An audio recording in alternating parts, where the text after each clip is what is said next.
Ya. Arkanul irsi utawi pira-pira rukune waris. Arkanul irsi iku salah satu telu. Ya. Al mawarisu. Ya. Al mawaris orang yang mewarisi. Wa huwa al mawaris iku al mayyitu allati yatahaqqaqu khairuhu ayyarisa minhu ma khalfahu ba'da mauti. Yaitu orang yang memberikan warisan atau orang yang meninggal. Itu rukun yang pertama. Yang nomor dua al-warisu, yaitu al-waris. Wa huwa alladzi yatahaqqaqu irsi, orang yang berhak untuk mendapatkan warisan. Nah, di sini sebab bi asbabi sabiqati dengan beberapa sebab yang telah dahulu. Al qurubati wanasabati wanasabiyati, ya. Pertama dengan sebab kekerabatan, ya. Mungkin itu anak atau orang tua, saudara atau paman, itu kerabat. Ya, wanasabiyati dan nasab anak. Wa zaujiyati dan sebab dengan suami istri, ya, suami istri. Wa ghairiha dan lainnya. Syarat yang ketiga yaitu al-maurus, yaitu wa huwa asyai'u alladzi yatarakahul mayyitu, ya, yaitu barang yang ditinggal mati oleh mayitnya, atau kita nyebutnya pusaka waris atau barang yang diwaris. Bayani minal mali, ya, dari apa? Dari harta dan yang lainnya. Ya. Jadi di sini rukun waris itu ada tiga. Pertama orang yang meninggal atau orang yang mewarisi, terus orang yang mewarisi dan harta yang diwariskan. Terus ada orang meninggal tidak punya harta sama sekali, ya kalau diwaris apa? Nggak ada yang diwaris. Berarti ya tidak usah, ya sudah. Walaupun ada ahli warisnya, tapi wis nol putul, tidak ada. Loh kok bisa? Bisa. Artinya apa?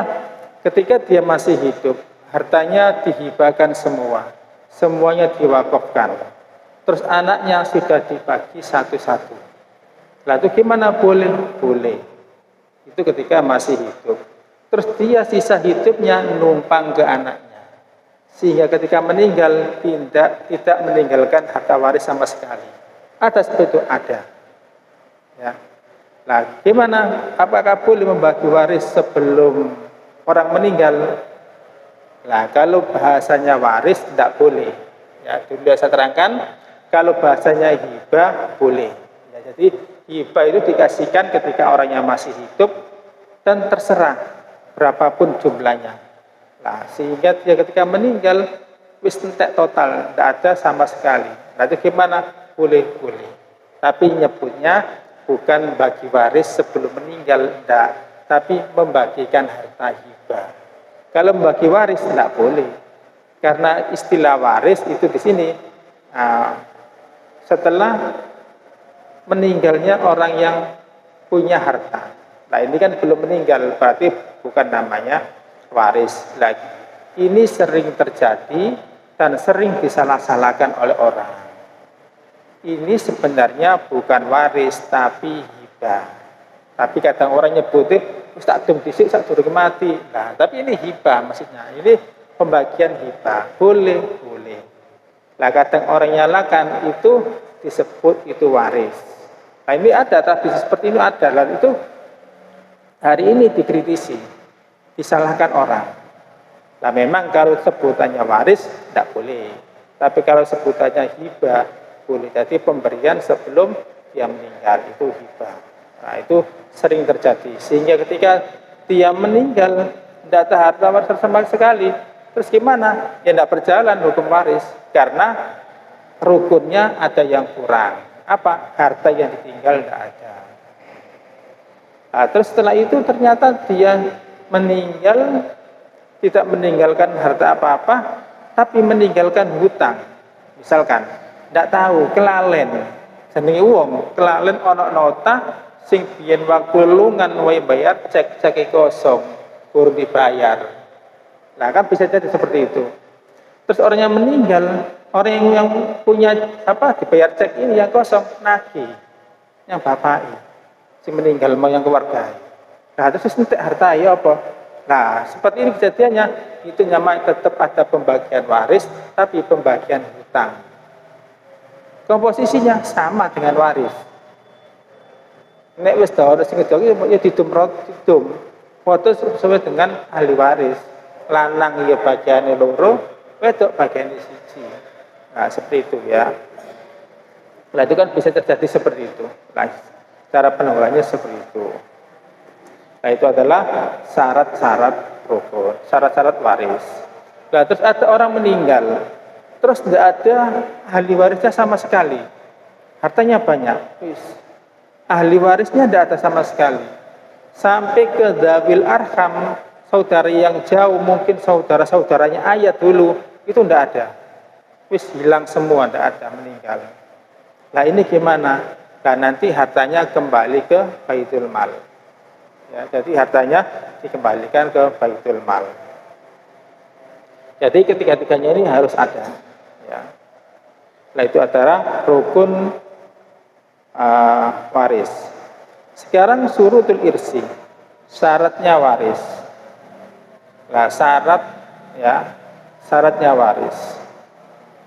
Surutul irsi salah satu aidon. Jadi syaratnya waris itu juga ada 3. Ya. Awalan yang pertama, wafatul maurisu hakikatan wa hukman. Ya. Wafatnya orang yang punya harta. Jadi orang yang punya harta itu benar-benar meninggal. Ya. Di sini hakikatan au hukman. Jadi hakikatnya dia sudah meninggal. Setelah naja ahli waris keluarganya nggak tahu ini sudah meninggal apa enggak. Nyeluk mudin. Kalau orang dulu nyeluk mudin. Terus mudin punya cara sendiri. Dicekel sama mudin ini. Dan jingkat. Obat ini sudah meninggal. Nah ketika sudah jelas meninggal, kalau hari ini dibawa ke rumah sakit, dipanggilkan dokter. Nah ini gimana? Meninggal benar apa enggak? Nah setelah meninggal benar, nah ini baru terjadi meninggal. Nah itu namanya wafatu hakikotan. Jadi meninggal secara hakikat, kenyataan. Atau meninggal hukman, secara hukum. Yang kemarin saya contohkan ketika ada pesawat jatuh, terus nggak tahu ditemukan di mana, nggak ditemukan, tidak ada. Atau ditemukan nyemplung ke laut pesawatnya, ditemukan jenazah beberapa orang, yang lainnya tidak ketemu. Terus dalam proses ini pemerintah negara mewakili sebagai instansi yang resmi itu menurunkan tim SAR-nya, mencari pencarian beberapa hari lama, sehingga tidak ketemu, terus dinyatakan meninggal. Padahal ini nggak tahu, mayitnya tidak ketemu. Tapi negara memutuskan ini sudah meninggal. Nah, berarti ini boleh. Berarti ini namanya meninggal secara hukman. Karena hakikatnya nggak tahu. Dia itu entah kintir ombak pulau terpencil atau ke bawah arus, data yang tahu. Tapi dia sudah dinyatakan oleh negara bahwa awak pesawat ini meninggal semua. Nah, ini termasuk meninggal secara hukman. Ya. Terus yang nomor 2, syarat yang nomor 2 sanian. Ikut haqqaqu hayatul waris, ya. Nyatanya kehidupan orang yang mewarisi inda mautil maurus, ya. Ketika meninggalnya orang yang punya harta. Jadi jelas kehidupannya. Ya. Terus yang nomor 3, salisan itu al ilmu bi jihadil irsi. Mengetahui ilmu atau tata cara tentang ilmu waris. Nah, sekarang kasusnya gini. Ada orang meninggal. Terus istrinya dalam keadaan hamil. Apakah ini harta ini dibagi nunggu istrinya melahirkan atau setelah ketika itu beberapa hari setelahnya? Nah, di dalam ilmu waris itu tidak menunggu bayinya lahir. Berarti apa artinya secepatnya? Ya. Jadi ketika ada orang meninggal, itu keluarga walaupun ada yang hamil, itu kan ada janin. Janin itu kan berarti ada calon jabang bayi. Ketika ada calon jabang bayi, dia apakah berhak mendapatkan warisan? Berhak. Ya. Jadi ada anak dalam kandungan, dia belum lahir, terus nusewu, bapaknya meninggal, orang tuanya. Bapaknya jabang bayi meninggal. Apakah jabang bayi ini mendapatkan warisan? Iya, mendapatkan. Apakah pembagiannya nunggu bayi ini lahir? Tidak. Jadi tidak menunggu bayi ini lahir. Ini ada ilmunya sendiri nanti dalam al-ilmu bijihadil irsi, pembagian dalam warisan. Nah, berarti ini membuktikan bahwa orang yang setelah meninggal itu harta warisnya harus secepatnya dibagi. Jangan nunggu 100 dinari. Jangan nunggu 40 harinya. Ketika sudah kewajibannya ini dijalankan semua, baru nanti dibagi harta warisannya ini. Ini aja loh, bayi ibunya mengandung itu nggak nunggu bayi ini lahir. Berarti apa? Ini kan tidak sampai paling lama kan 9 bulan. Nah, ini nggak sampai 9 bulan dibagi, disuruh bagi, nggak oleh nunggu. Berarti apa? Disuruh mencecepatnya untuk membagi harta waris. Nah, ini berarti apa? Nah, mungkin adat kita yang mungkin selama ini terlalu berlama-lama dalam berberasungkawa, dan dibagi. Itu kan kadang ocorek kubure lho sik durung garing. Si teles kubur wis ibut masalah warisan. Ini bukan masalah ibut atau royoan, enggak. Ini masalah kewajiban. Ya. Jadi setelah memang meninggal, semua masalah mayit ini sudah diselesaikan. Nah, ini dibagi. Nah, untuk menyelesaikan kan fleksibel. Kalau memang urusannya nggak terlalu banyak, mungkin orang rumahan, ya mungkin 3 hari sudah kelar semua. Setelah tahlil ketika harinya baru dibagi. Kalau memang dia pembisnis atau punya perusahaan yang mungkin urusannya banyak, nah itu nanti memang butuh proses waktu yang berhari-hari. Jadi di sini makna secepatnya itu fleksibel, tergantung dari keadaan si mayit ini gimana. Ya. Kalau memang dia perumahan atau PNS itu kan tidak terlalu banyak sangkutan. Nah, ketika itu ya langsung dibagi secepatnya. Nah, di sini makanya ketika kita punya hutang, ya ini bagi kita laki-laki, ya kita akan kerja, punya muamalah, punya kerjaan. Nah, itu kan selalu berinteraksi dengan orang. Mungkin kita punya hutang, yang mungkin kalau kita omongkan ke istri kasihan, nanti tanggungannya ngeluh. Kita omongan ke anak, ya sakno, wis bismillah, ditanggung dhewe wae jenenge wong lanang ana kae dalane itu. Nah, dalam seperti ini, hutang itu sampai tulis. Ya, sampai catat, ada buku catatan. Hutang ke si fulan A sekian. Tanggal sekian hutangnya buat ini. Terus yang nomor 2, hutang ke si fulan B. Hutangnya sekian rupiah. Nah, ini dulu saya buat seperti ini. Nah, biar nanti ketika kita meninggal, namanya orang meninggal, ajal datang, itu kan tidak ada yang tahu. Memang kita semua menginginkan umur panjang. Ya. Semoga kita dipanjangkan umur kita dan diberi keberkahan. Dan yang namanya umur kita nggak ada yang tahu. Lah kita tulis. Mungkin sewaktu-waktu kita dipanggil oleh Allah. Jadi hakul adami ini bisa terselesaikan. Anak-anak, istri yang kita tinggal itu tahu. Ya, jadi biar kita tidak meninggalkan tanggungan sampai hari akhir besok. Karena eman. Kalau kita punya hutang, punya tanggungan sampai besok, ya yaumul hisab. Itu ketika kita ada kebaikan kita untuk nyaur, kita berikan kepada si fulan tadi yang ada tanggungan dengan kita. Kalau kita tidak ada kebaikan, lah kejelekan orang itu kita ditumpahkan kepada kita. Sebagai apa? Sebagai balasan. Ya, sebagai nyaur. Nah, maka ketika itu eman. Ya, eman. Kenapa? Situ kita tidak punya ada uang, hanya ada amal. Nah, makanya mumpung kita masih ada umur, ya, kita tulis.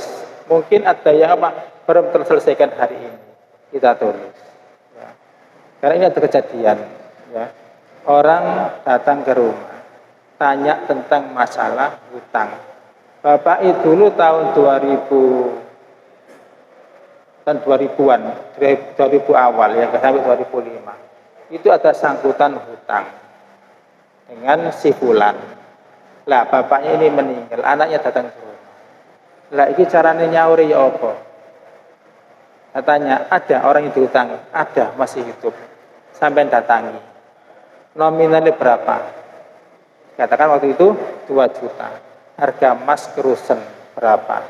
Nek memang ada, sampai sahur dengan kerus emas. Karena namanya hutang benar, secara nominal itu 2 juta. Tapi nilainya tahun 2005 dengan hari ini jauh beda. Ya. Sehingga Kerus emas dikalikan emas. Harga tahun itu berapa dibagi, terus sekarang kalikan sekarang 1 juta lebih sedikit. Gimana? Ya bismillah, nanti diganti oleh Allah. Lah setelah datang ke rumahnya, dia ngasih hutang. Ternyata alhamdulillah dibebaskan sama yang punya. Nah ini kan sudah jelas, ya. Artinya apa? Si ahli waris anak datang ke orang yang pernah ada sangkutan hutang, ternyata mau menyaur, mau membayar hutangnya, diikhlaskan sama yang tadi ada sangkutan itu. Nah, ini gimana hukumnya? Boleh, tidak apa-apa. Tapi kalau kita diam-diaman, nggak enak. Iya kalau dia ikhlas, kalau enggak, kita ada tanggungan. Lah padahal kalau kita mau datang itu wis diikhlasno. Wis tak apa-apa le iku ben wis urusane Bapak wis tak ikhlasno iki ora apa-apa. Ya wis beres hutang. Nah, kita Kita menyelesaikan masalah orang tua itu dapat pahala. Kita niat datang dengan membawa uang itu juga dapat pahala. Padahal secara nominal kita tidak kalong apa-apa. Tapi pahala kita bertingkat. Nah ini Nah ini salah satu bentuk bakti anak pada kita, pada orang tua. Ya itu makanya kita tulis. Ya, jadi ketika ada kita ada sangkutan kita tulis. Ya kita tulis biar biar nanti nggak sampai membengkak hutangi di akhirat seperti itu.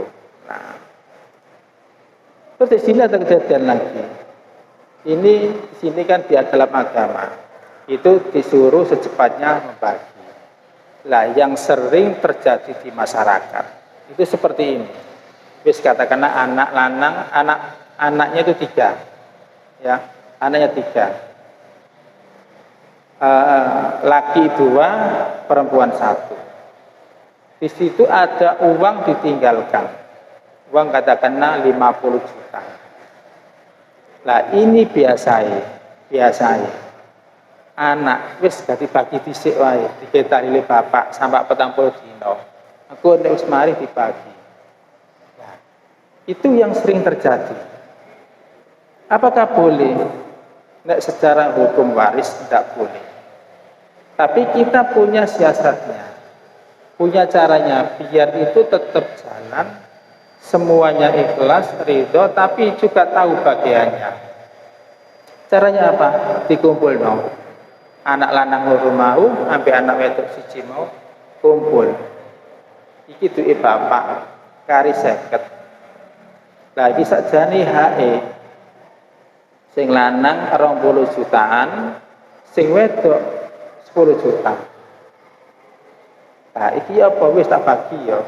Tapi wis jane ngono cak dikumpulno wae. Lah berarti kan apa wis iki dibagi hak sampean sing lanang 20 juta, sing wedok 10 juta. Tapi dikumpul sih. Ya, jadi sampai 20 dikumpul, no, kita lihat bapak sak cukup. Nah itu gimana? Boleh. Kenapa? Karena sudah jelas bagiannya. Si laki dapat 20, perempuan dapat 10. Nah itu boleh. Tapi kalau langsung nggak ada omongan seperti itu, langsung wis duwe bapak di tahlilan dhisik wae. Sampai 100 dinane. Nah, ini prakteknya sama, tapi hanya akad yang membedakan. Itu jauh beda hukumnya. Jauh. Nanti ini yang dibagi tadi itu membawa keberkahan.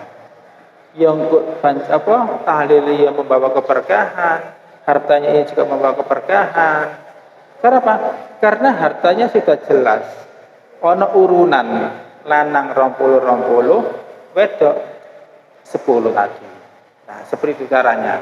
Kita sering melakukan praktek seperti itu, tapi kita kadang caranya aja yang belum.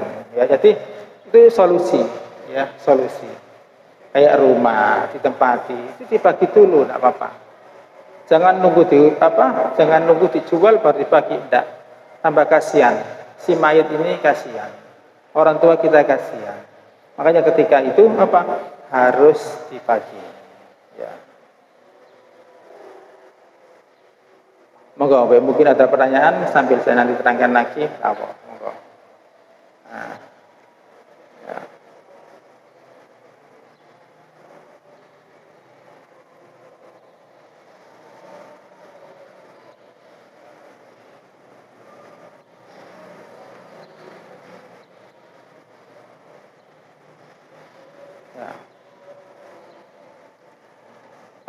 Sambil mungkin pertanyaan apa?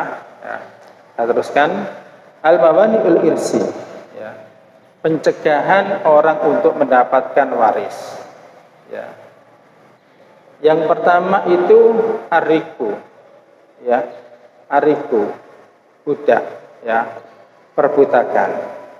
Nah di sini ketika ada seorang yang menjadi budak, maka dia tidak bisa mewarisi orang tuanya.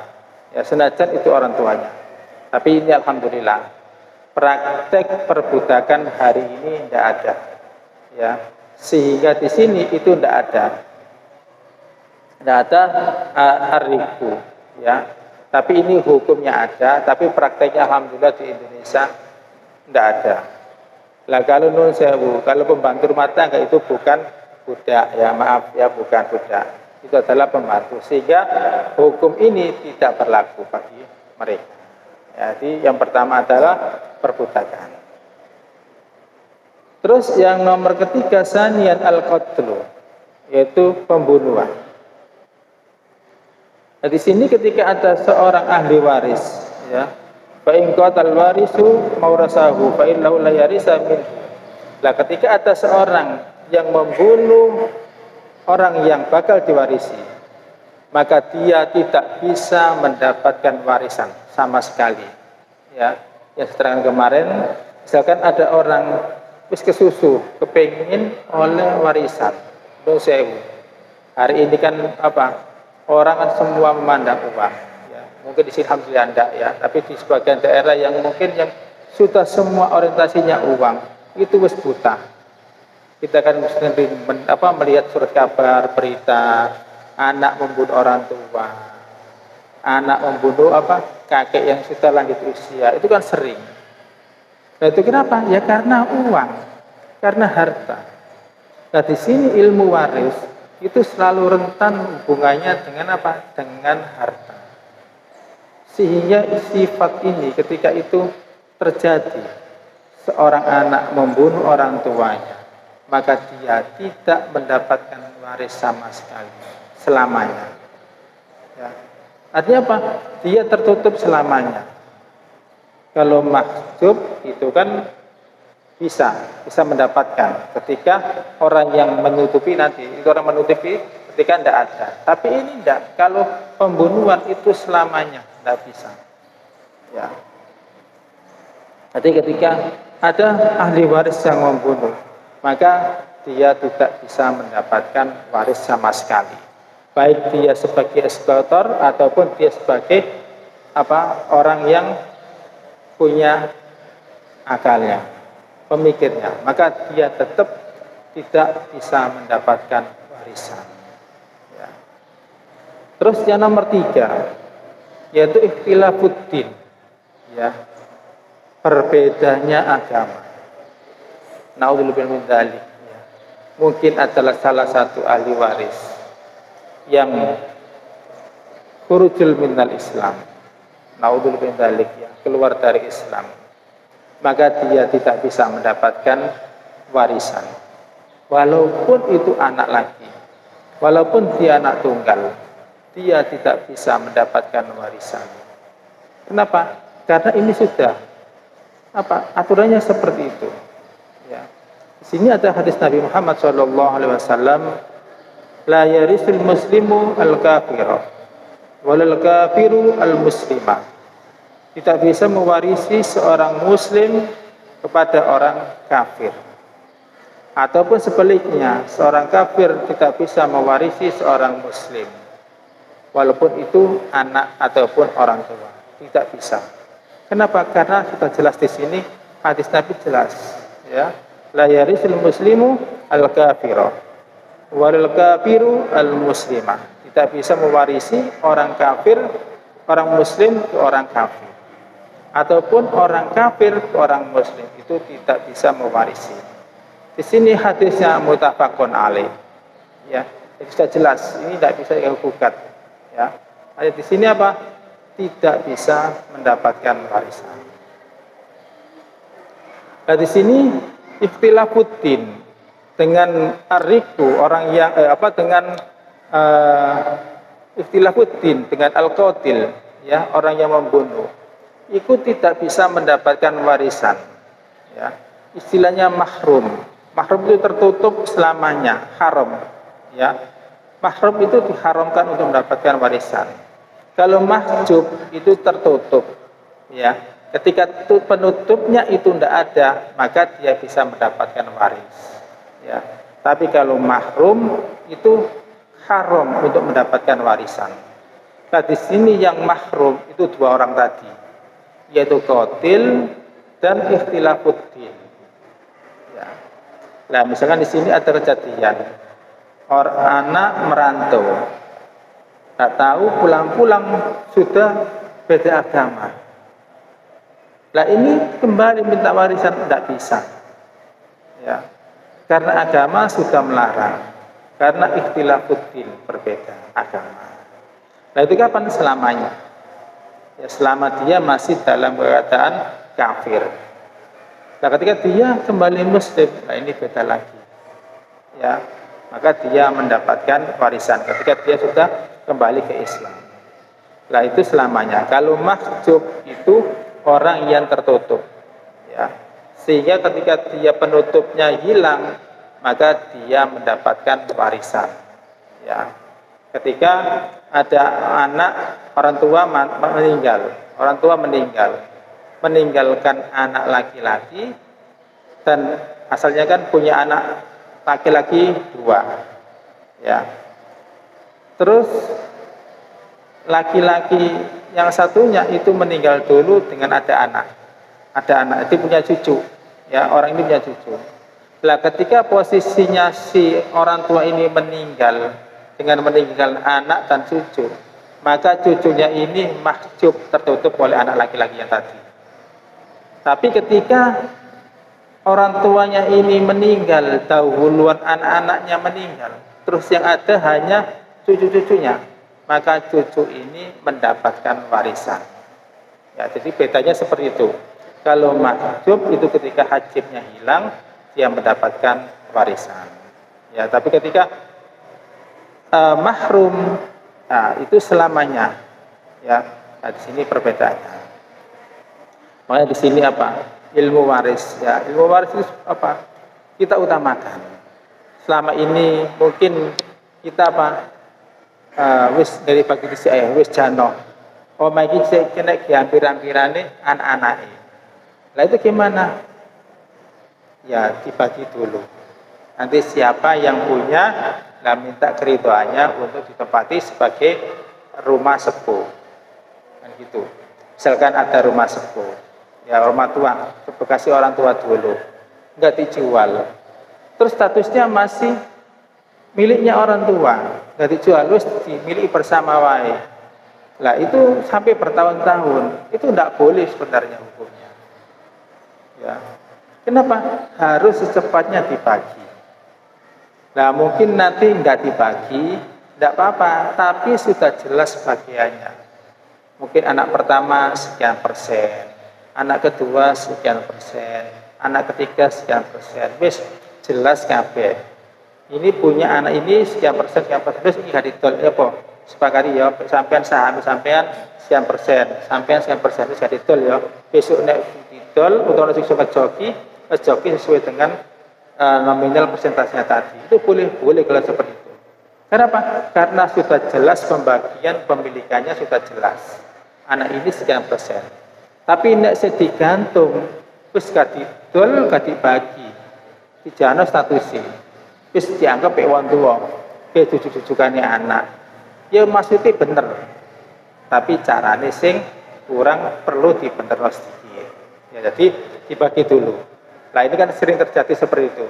Ya, apa rumah sepuh, engko nek silaturahmi ini cek gampang, riyo gampang, jujuk merono. Lagi nek didol sungsungkan, jujuk mrene. Nah kan seperti kejadiannya. Nah itu gimana? Tidak boleh. Ya, harus dibagi dulu. Dibagi jelas pemilikannya.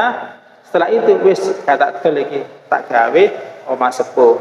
Untuk jujukannya keluarga, nek jujuk merene. Tapi sudah jelas pemilikannya. Itu tidak apa-apa seperti itu. Nah ini hukum Islam itu sebenarnya apa? Tidak kaku, fleksibel. Ya, tergantung kita aja yang apa? Cara mensikapi dan cara mengambilnya gimana. Nah mungkin kita selama ini kan mungkin berjalan seperti itu dengan ketidaktahuan. Ya itu gimana hukumnya? Ya tidak apa-apa nggak tahu. Nah tapi setelah kita tahu, ayo kita benahi semuanya. Kita benahi. Yang perlu kita benahi, dibenahi. Nah terus ini gimana cara baginya? Ya tidak apa-apa. Sampai datang ke rumah tidak apa-apa. Untuk tanya yang lebih detail, ya monggo. Sekiranya itu bisa saya jawab, ya saya jawab. Tidak bisa, ya saya carikan dalilnya. Ya. Monggo, mungkin ada pertanyaan. Ya, Selawaris. Ya, monggo.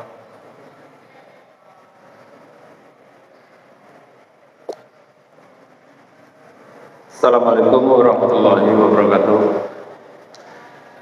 Mohon maaf Ustadz, karena ini adanya hubungan sama betul warisan, jadi ini ada yang perlu saya tanyakan. Diantaranya ada salah satu keluarga itu sudah punya 4 anak. Dari 4 anak itu semuanya nikah resmi.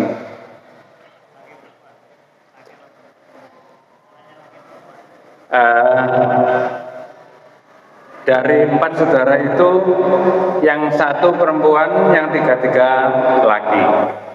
Lah, di kemudian hari, karena mungkin kekilapan dari seorang bapak, akhirnya bapak ini tadi punya anak lagi,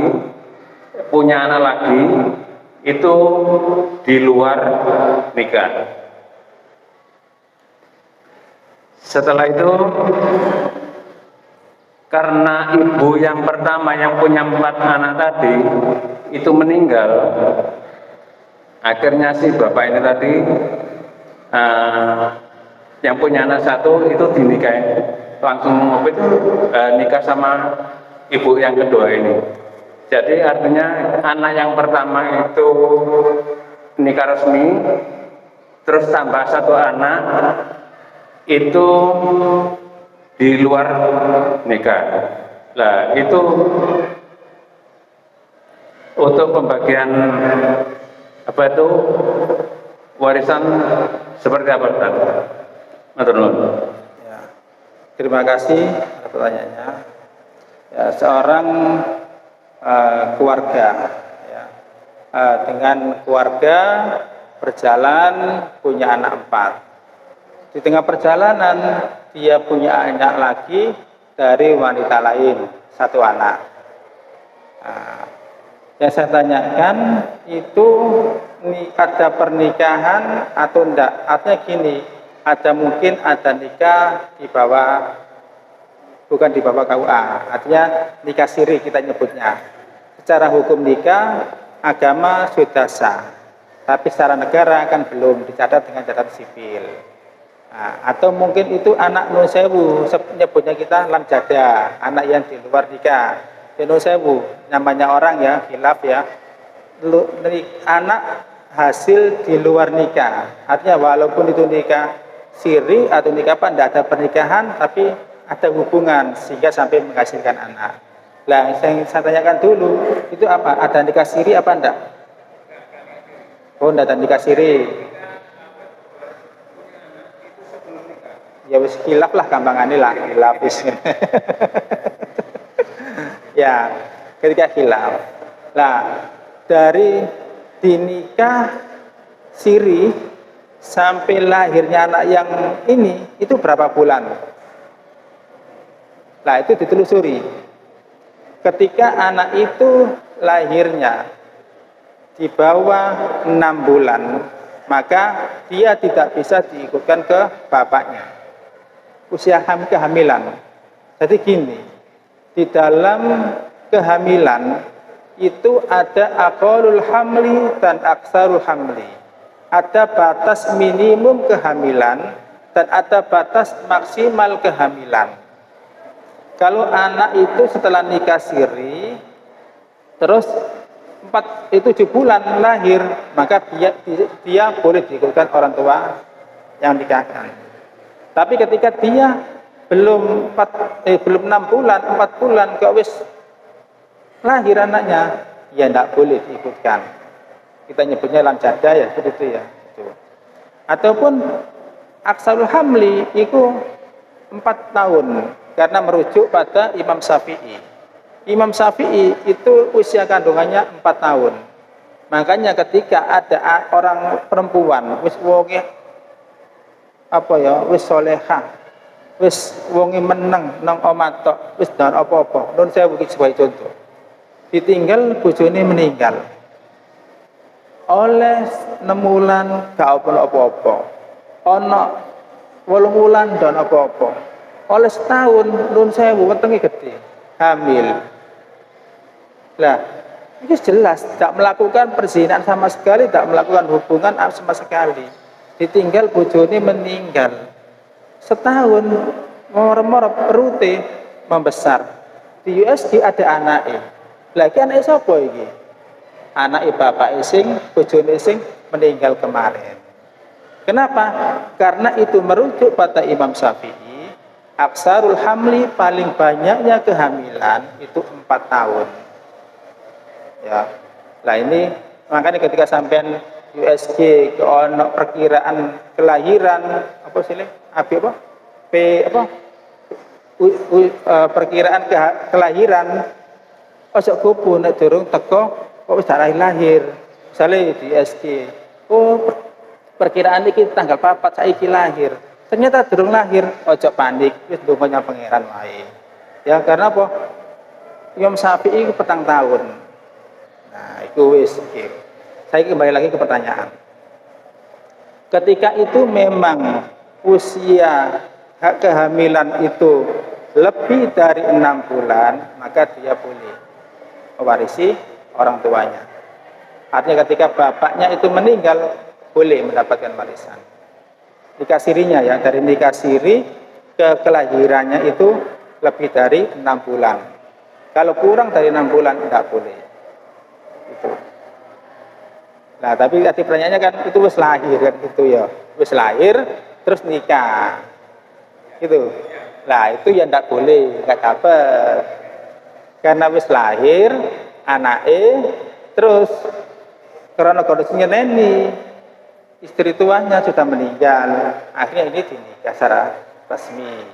Nah, itu ketika nanti bapaknya meninggal dia tidak mendapatkan. Lah kalaupun ini anaknya perempuan, bapaknya ini tidak bisa mengakadkan.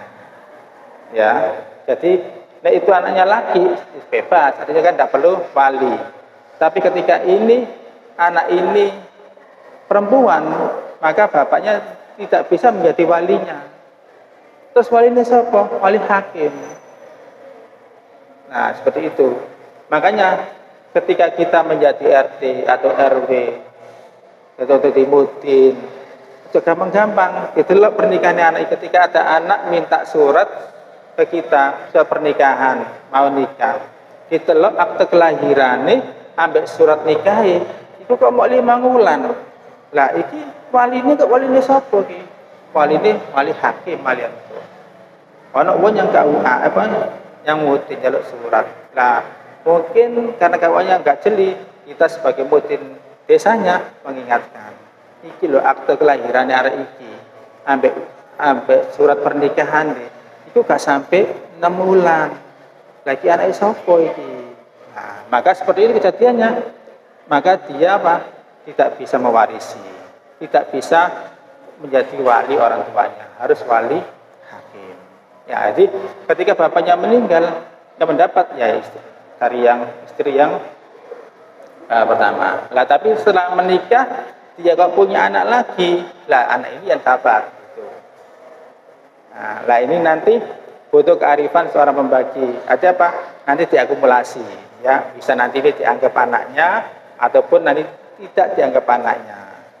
Ketika wis terjalin hubungan rukun, wis foto-foto bapak, wis rukun kabeh, walaupun itu anak seperti itu wis rukun.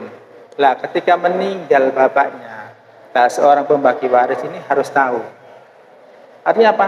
Nanti dibuatkan opsi anak ini tidak ada dengan opsi anak ini ada. Sehingga ketika wis jelas kabeh iki ya, iki sebenarnya gak oleh. Tapi iki krana wis sampeyan iki wis akor ana apa-apa, dianggap dulur temenan. Dadi ana bagiane sampeyan sing dicuput dikekno arek iki. Nah, seperti itu boleh. Kenapa? Karena sudah jelas ada bagiane sampeyan sing diambil sing dikekno arek iki. Nah, itu gimana? Boleh. Ya, ketika memang sudah jelas bagiannya. Tapi nek moro-moro dibagi arek iki ono tanpa mengemukakan bahwa anak ini tidak ada, tidak boleh karena tidak jelas. Ya, seperti itu. Ya. Monggo mungkin lagi kalau ada. Ya. Ya, kalau tidak ada sudah kurang 5 menit, 4 menit ya. Ya, kurang lebihnya. Ya, kalau 3 menit kurang lebihnya saya mohon maaf. Al-Fatihah.